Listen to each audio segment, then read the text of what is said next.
তীব্র জ্বালানি সংকটে স্থগিত করা হয়েছে গাজার গুরুত্বপূর্ণ আল আউদা হাসপাতালের একাধিক সেবা। এর ফলে উপত্যকাটিতে মানবিক সংকট আরও বাড়ার আশঙ্কা করা হচ্ছে। এদিকে যুদ্ধবিরতি শুরুর পর থেকে ইসরায়েলি হামলায় অন্তত 411 জন ফিলিস্তিনি নিহত হয়েছে বলে জানিয়েছে গাজার স্বাস্থ্য মন্ত্রণালয়। এ সময় আহতের সংখ্যা 1100-এরও বেশি বলে জানানো হয়। 2 বছরেরও বেশি সময় ধরে ইসরায়েলের নির্বিচার হামলায় ধ্বংসস্তূপে পরিণত হয়েছে গাজা। যুদ্ধবিরতির পরও সেখানে থেমে নেই হামলা। সেই সাথে যুদ্ধবিরতির শর্ত ভেঙে এখনও দেয়া হচ্ছে ত্রাণ প্রবেশে বাধা।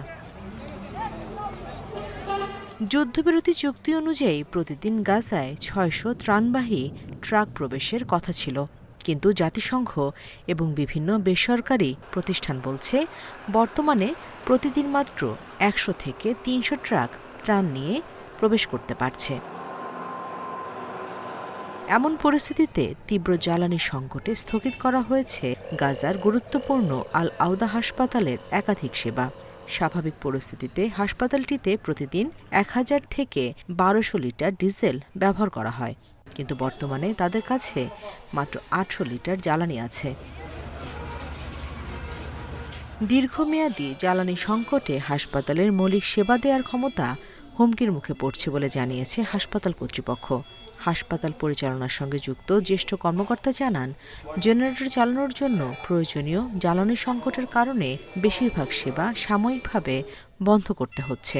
শুধু চালু রয়েছে প্রসূতি ও শিশু বিভাগের মতো অত্যাবশ্যকীয় বিভাগ।